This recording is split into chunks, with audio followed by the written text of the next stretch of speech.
Hey guys, so the number 8 prospect is Fernando Tatis Jr. He's in the San Diego Padres organization.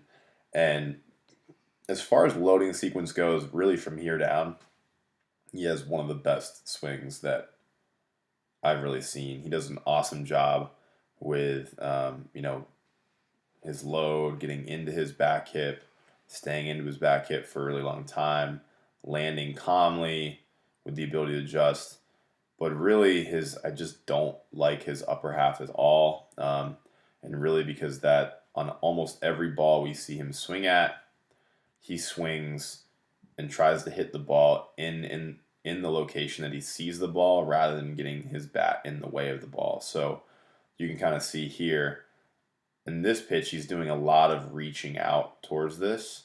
And because of that, his barrel, it takes a really long time for his barrel to go parallel with his front arm. Ideally, in this position, his barrel should already be to here, but because he pushed out with his hands so much, it made his barrel point backwards.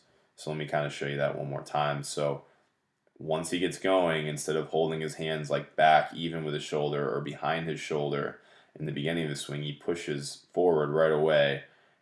So instead of turning the barrel back here, like in front of the catcher's glove, he pushes the barrel out. And when he pushes the barrel out, that makes his barrel pivot back this way. And while his barrel should become parallel with his front arm like this, it's actually pointing way back here at this point. So his barrel is just much later to the zone than we actually want it to be. And the reason for that is because he gets pushy and tries to hit the ball, at a specific location. I always say this to a lot of my hitters. If you were playing, whoops, wrong button, sorry. If you were playing center field, go back to this first one. If you were playing center field, let's draw a little baseball diamond here. If you're playing center field, cool. And there was a ball, let's say you're playing right here, and there's a ball hitting the gap, and you are sure that you're not going to catch that ball, but you want to make sure it doesn't get around you, you need to approach the ball, change colors. You need to approach the ball like this to make sure that you're in the path of it. And your bat needs to make that same thing. So if the ball is coming, let's say your pitcher is here, catcher's here, we know the ball is going like this, we want to be, change colors again, we want to be in the path of this ball for as long as we can.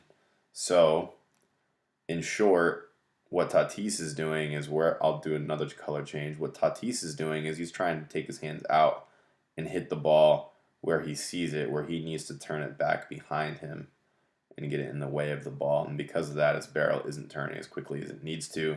And we see that with almost every swing that he takes in these sequences and basically every swing that I could find of him. If he can get this figured out, then I think that he could be really, really good. It's just a matter of being able to turn that barrel deeper, and you can kind of see same thing here, which I think that's the same swing we just looked at a second ago, and then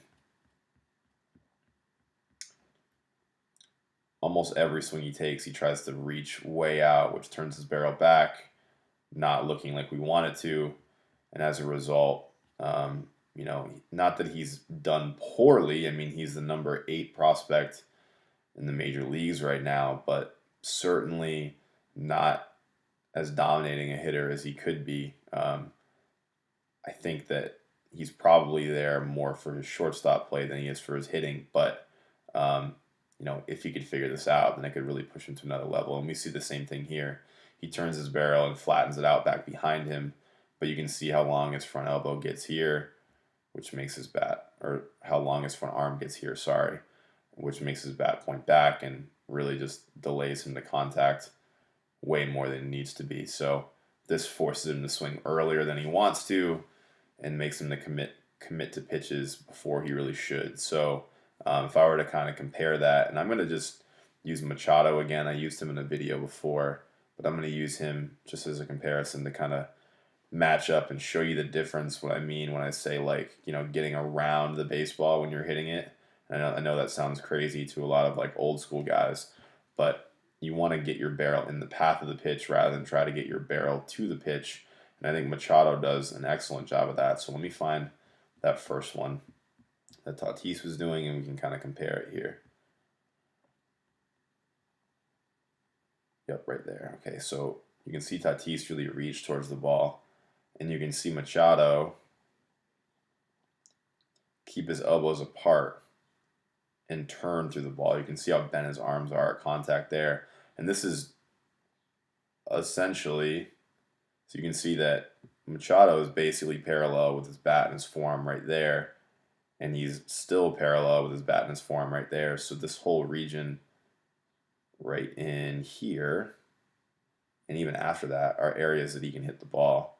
Where Tatis, you'll see his front arm straight here, barrel's back here. He should be parallel at this point, so he should already be in the way of the ball, but he's not. And that's really the problem that Tatis has. So, hopefully that he can kind of figure that out. I mean, there's some pretty simple drills to fix that, but patterning that in someone that's older and patterning that in someone who's younger is a little difficult. So it's all good, but I hope that he figures this out and ends up having a productive career. Next one that we got on the list is a couple of pitchers, and then we got switch hitting catcher Francisco Mejia. So we'll look at that in just a second.